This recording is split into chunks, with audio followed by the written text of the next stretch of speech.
Hey folks, welcome back. It's Lucid, and we've got another turn here in Mountain Arena. We have a message from Micklin. Taking a province from Neepal this turn and another next turn as part of our agreed split of Saramatia's land. It sounds like Vanheim is winning the war. From a national interest perspective, raiding Neepal's juicy, I.E., not Hellscales, Sarmatia lands is probably the best thing for me to do. But he's been a good partner, so I'm planning to grab a throne with my army after finishing Sarmatia, while doing some scouting and considering my options after winter. That's exactly what I would do.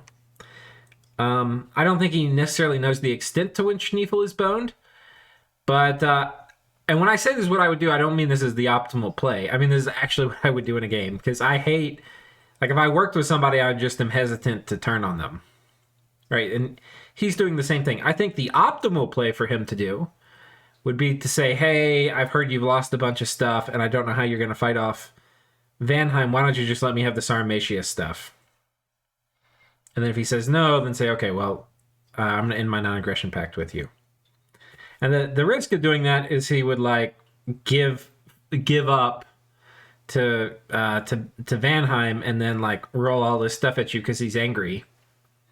He doesn't really have anything to roll at you. And, you know, anyway. Niflheim is in a very bad way. Also, ow, misfortune really hurts. Events removing 3,000 to 4,000 population have hit 3/4 of my non-cap provinces above 10k population. That's a lot. While we also regret the many killed barbs and tidal waves, the 4,000 people who moved to better lands were wise to do so. Our land is in fact a total hellscape. And a message from Ubar. Okay, that answers the question if I should build a fortress in Province 200. I have canceled my non-aggression pact with Yomi and we're moving in. Let's see if we can do something against his Dione now. Yeah, if he has Holy Scourges with a ton of archers with flaming arrows, which I think is super trivial for him to have, I don't know what Yomi's going to do. I have no idea what he's going to do. I think it's very hard for him to deal with that. Okay, so let's see. Let's go to Micklin. Okay, so Micklin, we have the battle in the capital for Sarmatia. A smattering of jaguars against a few Inari who are casting Raise Dead to fill up the gate. There's almost certainly going to be a ton of imps, though. And sadly, they've broken past the gate. I think, okay, there's one guy up here that might keep him in the gate a little longer. I hear the sound of imps. There's really not... Oh, he's done ethereal. They're going to just run through the gate. They don't need no stinking gate. Okay. And the archers are back here trying to pick off the mages. They must be on Fire Cav or something, because they are ignoring these long dead.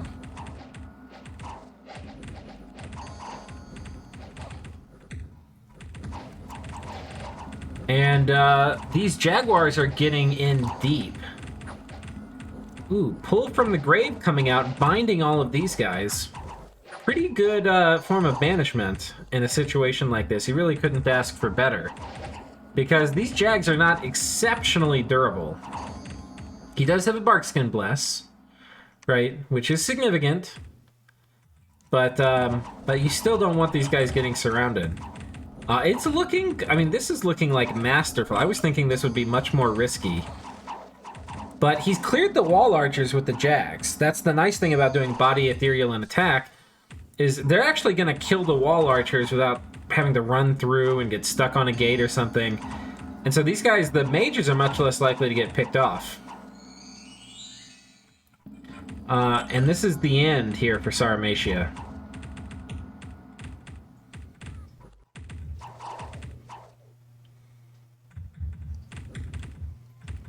Demosthenes is going to be quite happy with this.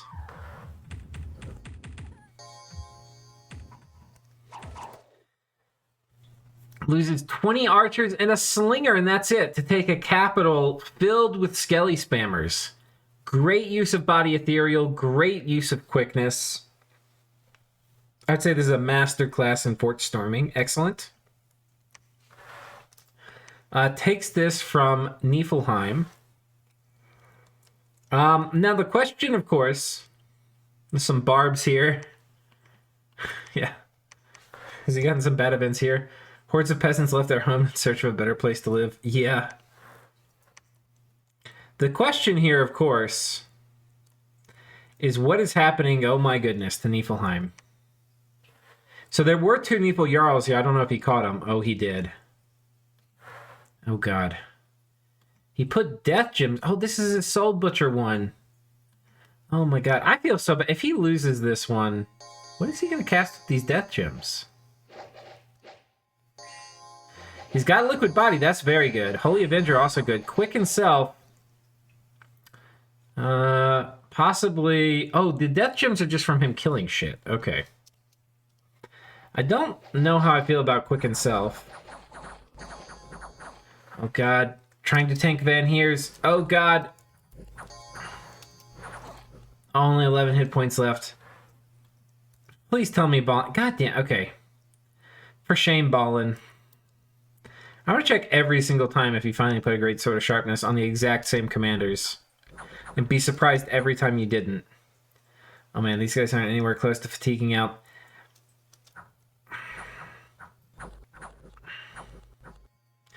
So this is interesting, because the very first confrontation he had with Jarls, he killed a stack of a small amount of Van Heers. I think the important thing to note about that was he didn't actually really, like, legit tank them.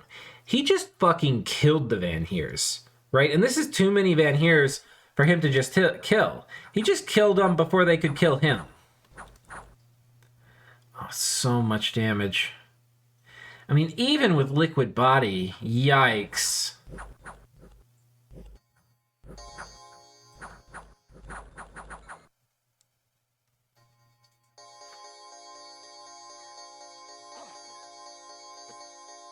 Yikes. These are not the kind of trades you want to be making. Vanheim raiding with... Okay, he's got a few of these guys. I think this is an elephant province. 1 elephant versus 2 Vanheim commanders and a few vans.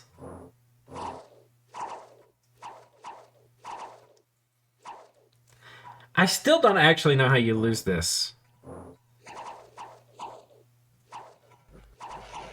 It's possible that the archery breaks glamour. I mean, trample is a decent way. Yeah, this guy dies. How do you lose this still?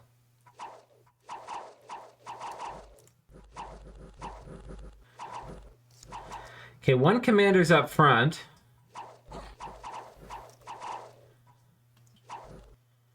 Oh, this guy's actually dead. He's at 0 hit points. He's got an Undying Blast, but he's actually dead. And this guy's might die. He might just lose the commanders en route.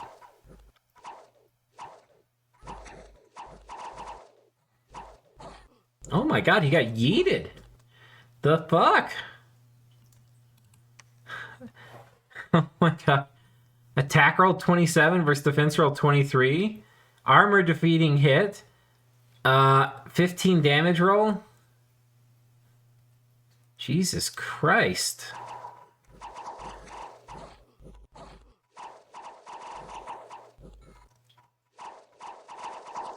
Surely this last commander is going to rout with -1 HP. Does he just take a shot in the head?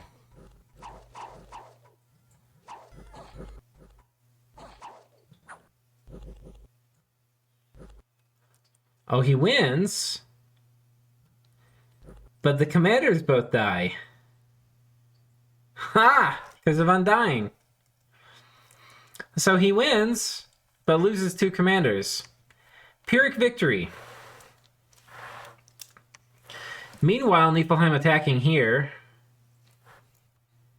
Is this one of his big, beautiful blues with a... No items. I was going to say with items on. Nope. Kills a frog of Jotunheim, so I'm sure this was a very special frog. Let's see, maybe the frog had, like, magical abilities or something? I've seen those before. Magic frogs. Where is the frog? Having a hard time spotting it. But I demand to know. Vobis the frog. Oh, the frog already died. Wait, it got soul slayed? Wait, what the fuck? Is it mindless or a magic being?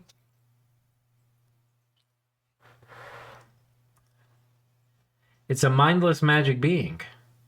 Since when are frogs magical beings?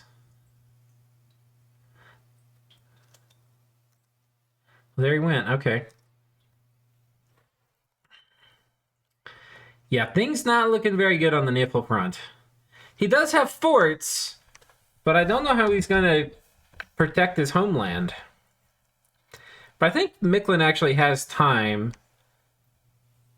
Like, once this army gets on top of Nifl's capital, it's gonna be pretty hard for Niflheim to say, no, let me keep all this. What is possible, and also hilarious, is these hurlers might be able to, like, one-hit kill Van Heers, which would be hilarious. God, please do that. But we'll have to see. I think the world is Vanheim's oyster right now. He can kind of do whatever he wants. He's got the Steel 11s. He's got an amazing amount of sights. He's killed the barbs here, losing only 3 Van here.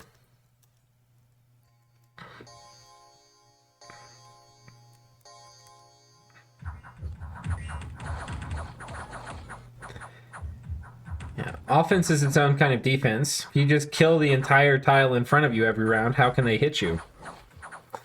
That's something to think about.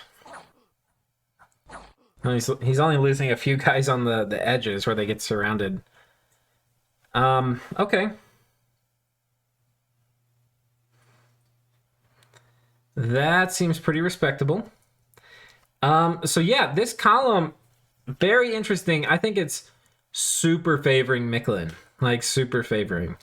You just can't ask for a better start as Micklin. If he gets a lot of this Vanheim stuff for free and then turns that into attacking Vanheim...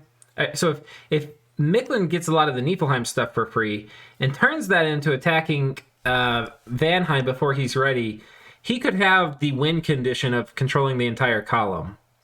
And if he has that, then basically everybody's going to have to work together to put him down rather than try to take over his own column, their own column, or I think Micklin wins.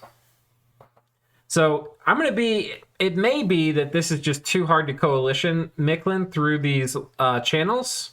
There are 4 channels for Micklin to defend, which would be a lot. So anyway, I'm really interested from a map designer perspective to see how that part plays out.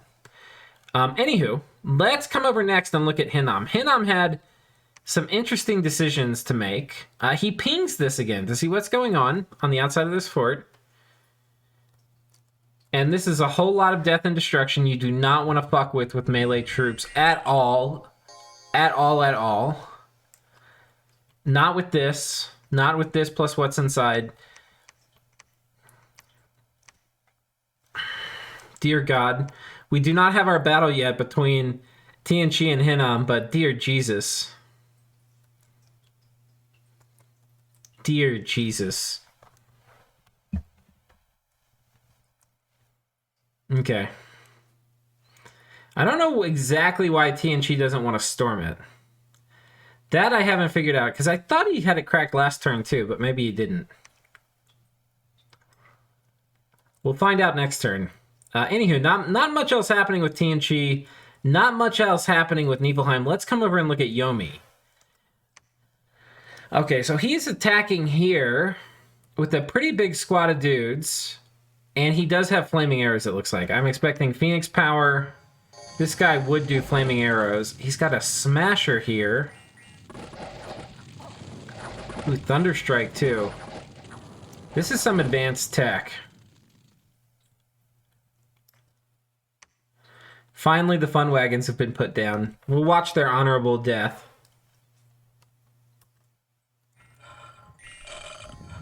That is a lot of fucking Dione. Okay, Let me add some caveats to you can reasonably easily kill Dione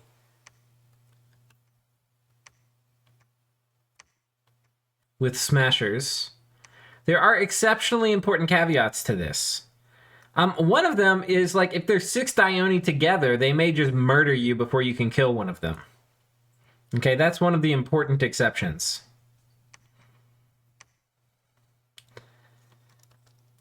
Do we see, and this is important, do we see Smasher tech? Not Smasher, I'm sorry. I said Smasher, but what I meant was Holy Scourge. At Just Man's Cross, this is pretty good against Dione. And this guy's an air random, so he's going to probably do, we can probably see he's going to do aim.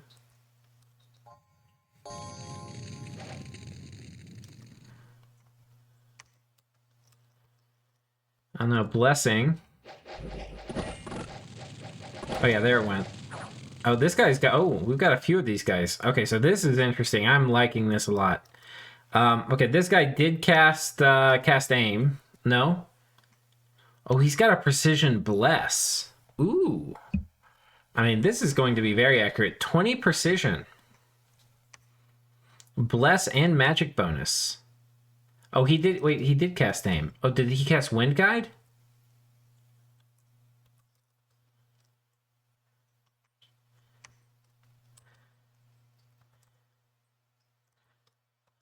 Okay, it's gonna be faster just to watch it again.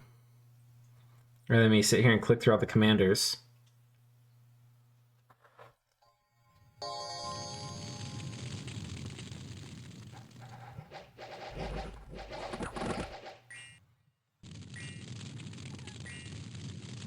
A lot of aims, I don't see wind guide. Okay. How is it that this guy casts aim without me seeing it? Because he definitely has the magic bonus. Like, I don't know. I don't think you can target aim on somebody else, but maybe I misunderstood how that works. So this guy's got 14 aim from the bless. He hasn't cast aim on himself, which is surprising. Oh my god, that's a lot of Just Man's crosses. Banefire crossbow, Just Man's cross. It's a lot of Just Man's crosses. I'm gonna go ahead and give this a yikes. Not for Ubar. I don't know what... First, okay, there's a few things we have to establish. Okay, so first, some of you might be like, what's a Just Man's Cross? It does 3 times damage versus demon or undead. Meanwhile, you add a third of the user's strength. So let's do the math here. This hits for 15 damage, but it's going to be 45 damage against Dione. In practice, most of the time I have seen this, it just fucking misses, always. Like, that's just it. It's just going to miss, right? It does have a bonus to precision as well, but I don't know. In practice, it's not super good at killing, like, demon super combatants like Dione that I have seen. But I've also never seen it on dudes with 20 precision. So let's watch this guy shoot, and we're actually going to follow a projectile just as a little test. Wait for this guy to shoot. Okay. I think it was this one. Okay, let's watch again. I know you guys probably are annoyed fussing over little details like this, but I'm highly amused. And that's kind of how we do videos, is that if it amuses me, I'm assuming it might amuse you as well.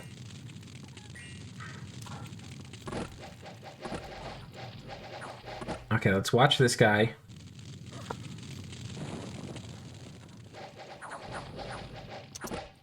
Okay, it was this one.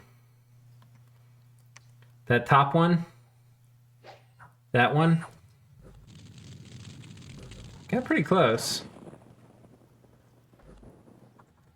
I think they're too far away.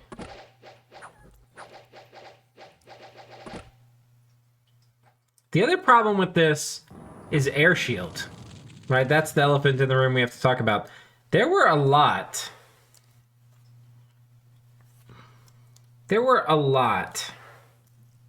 of air random Dione, my friends. And if the plant, so we're already at 3. Okay, there were 3 air random Dione. That's a pretty, that's a lot of them. That's half of the Dione are air random. And with Arrow Shield and Temper Flesh, which we don't know if he has Temper Flesh yet. Let's see if they're at Alt 4. Iron Skin, Flying Shield attack. They're not at Alt 4. Temper Flesh, very good against... Oh, he could do Skeletal Body. Okay, so this will be interesting. If Yomi is paying attention, he recognizes the threat vector, he'll switch this script up. I think everybody would think of Air Shield. People might not think of his Skeletal Body. With these buffs and Skeletal Body, they're honestly going to tickle. And I think this whole strat is going to be a little broken. Like, this is not going to work. He's going to, I think, fail. The problem here, of course, is, let's do the math. 45 damage, right? That's the double. That's after the doubling and all of that jazz, right? So you get the 45 damage. Let's let these guys buff up. Let's just take one of these guys with the air random. They're gonna do Aerofend, Iron Skin, Flying Shield. All right. First thing that's gonna get checked is protection. Right, so that's going to take the 45 and cut it down to, like, let's say 20, okay? And then you take the 20 and you're going to... what's the order? I think Flying Shield is after Temper Flesh. So I think you take the 20, you do Temper Flesh, or you do Skeletal Body, which we don't have Temper Flesh researched yet. You take Skeletal Body, and that's going to cut it down to 10, right? And then 50% of the time you block the 10 with Flying Shield. You got to hit this guy. You have to hit him with that arrow like 6 times or at least 5 times to probably kill him. Right? And that's assuming none of the Flying Shields block. In reality, when you take into account the Flying Shield, you probably need to hit him like 11 times. He's regenerating. I don't think this is not a good strategy. But it's okay. Let me put it this way. I give it an A+ for effort and all of that bullshit, okay? It's very cool. I like it. Blah, blah, blah, blah, blah. It's very cool. I was wooed by it. I was bamboozled. I was in awe of it. I liked it. It was cool. It was innovative. It was smart. It's just not going to work, I don't think. I'm putting my money on it. Look, this is the live turn. I have no idea how this is going to turn out. I just don't think it's going to work. I think... Yomi's a good player, I think. I think if he plays his cards right, he's going to win. There are ways it could work. The ways it could work is that Yomi doesn't do only Dione. He brings the whole skeletal army, or the whole legion. The whole legion has a chance to make it work too. Like to overwhelm these guys and just mop the field with them. Right? So bringing everybody could work for Yomi. If somehow most of these reinforcements get down there, I don't think that would work. The risk of bringing the whole army, of course, is that Ubar kills it, and then routes it, and then the Dione route with it. I have my money firmly on Yomi just based on this loadout. If it was like a few thugs with Holy Scourges... And I can't remember, they don't get water access with Ubar. But that would be sick if they did.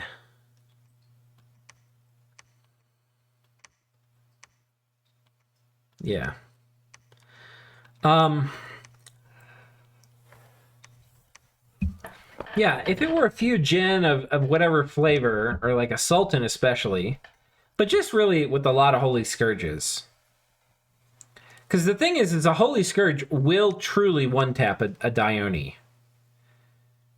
These bows are not going to. But you'd probably need a lot of them. Like, killing one Dione is a lot different than killing 6 in one army. So this is going to be very exciting. My money is on Yomi, but this is very cool in the matchup, and we'll have to see how it goes. Some Bakemono raid here.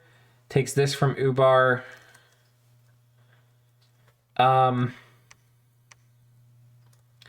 We also, I don't think he has the Soul Stone. I guess he must have cast that. I sent him a message about Soul Stone of the Wolves. I don't think he does. I guess he just cast it or something. I have no idea how that event happened, but... okay, so that's this. And we've covered Tian Chi and Hinam, which brings us, oh my gosh, to Agartha in Tirnanog. Okay, nothing here. Strength of Gaia. Okay, he cast Vine Arrow instead of something else. What he was trying to cast. Can't make me wear pants! There were some issues in the scripting here, like, basically his guys got in front of this dude, which I don't think you want. I think you want this guy running around causing trouble in front of these dudes. Tirnanog attacks underwater with the Kappas. I was thinking Tirnanog might patrol here, but doesn't. The interesting... Okay, see, he's cracked this already. Does this guy have a siege bonus? Siege bonus 25. Siege strength is 31. Just from this dude. He almost... I mean, he cracks it by himself in 3 turns. Damn near. Probably 4 turns. Yeah, I mean, these guys siege so freaking hard. I mean, look at the 9 siege strength from this one guy. It's ridiculous. And then these guys probably move here and he has a big fight. Tirnanog. If you've been planning on this, buddy. You've been making your counters to deal with this. I think it's time you whip them out and shroom slap this guy on the face with it. Like, let's see the counters. It is time. I don't think you let him take this fort unless you really have some counter you're waiting for that you don't have yet. But he's been preparing all game for it. Like, he knew this was what it was going to be.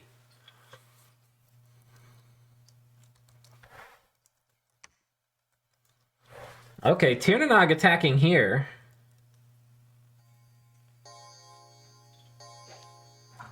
Oh my gosh, there's a lot of dudes here. And he runs. And these guys... Okay, this is the thing. Oh god. The, Stay behind your dudes. We see these commanders going out and getting stuck alone. It's reasonably common if you don't, especially if you don't have like Mistform and some of the other thug stuff for your commanders. Like, you really want to be a little careful with like unresearched elf commanders. Like, there's some safety in numbers with elves, right? They're relying on defense. They don't want to get surrounded. Especially on nations where they're a lot faster. So like Banheim, the commanders are a lot faster than the troops. You got to be really careful to not let them get separated like this. Anyhow, a little bit of a loss. We can see Agartha has very intense anti-elf practice, like raiding things set up. He's got an Earth Reader here. Presumably he's going to be summoning some Earth Elementals. Maybe he's getting Nature Mages out of here. I'm not sure. But, yeah, a lot of Magma Kids coming out. This is looking pretty spooky for Tirnanog. I feel like he has to take a fight here, but I'm not sure he can win it. It's almost about to have Agarthan Dominion here.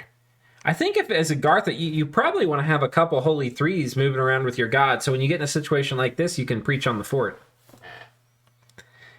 But he's also risking losing this. You know, like, TNN could attack this probably and take it. But he'd give up a Templeton labbed fort, so... Well, I don't know. We'll see what happens. But this is very exciting. And coming down to Lanka, do we have a big battle? So Lanka does raid out this way. See, I would have tried to intercept this. I think this is a kind of predictable move. And Lanka also came down here. Another predictable move.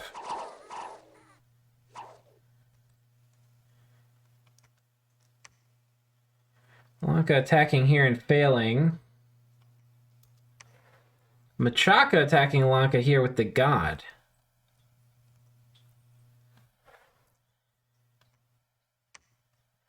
Almost friendly Dominion.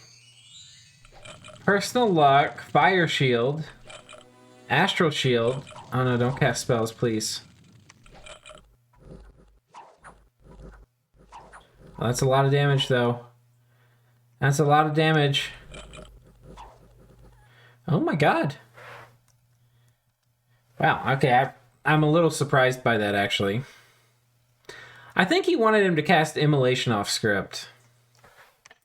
I probably should up and improve spellcasting AI. I need to go make a note to up Immolation. I know he mentioned that in one of the messages to me.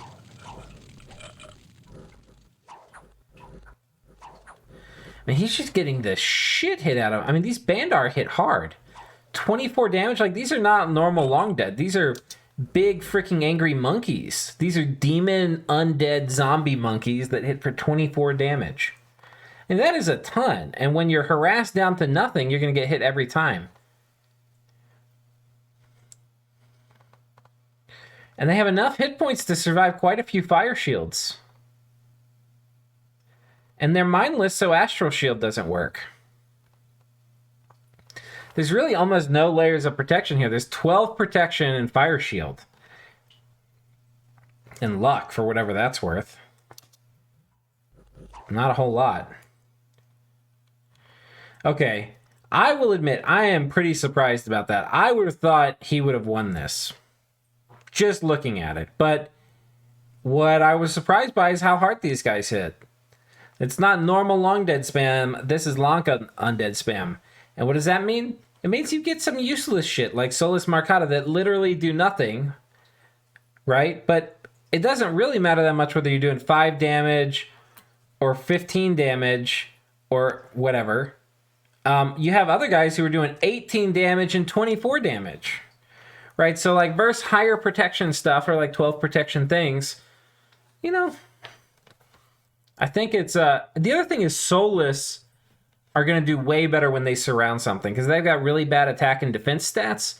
But once they harass something down, that doesn't matter as much anymore. And they tend to hit harder than Long Dead. Anyhow.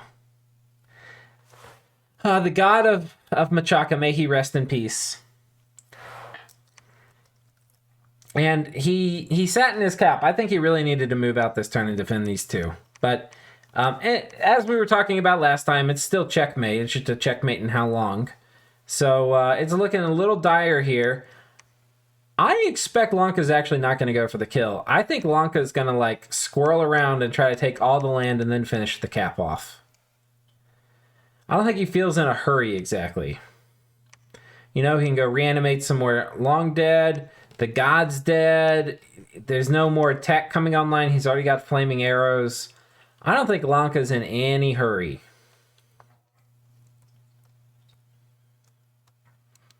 And I think that's it, boys. We finished this turn. Let me know in the comments which upcoming confrontation you're most excited about. Is it the potential battle here for between Agartha and the elves? Is it the showdown between Yomi and Ubar with the holy crossbows versus a ton of Dione? Or do we expect Hinam to ride out and to fight into Tianchi? Or are you maybe just excited about watching giants get butchered? Let me know in the comments. And I'll see you next time. Take care.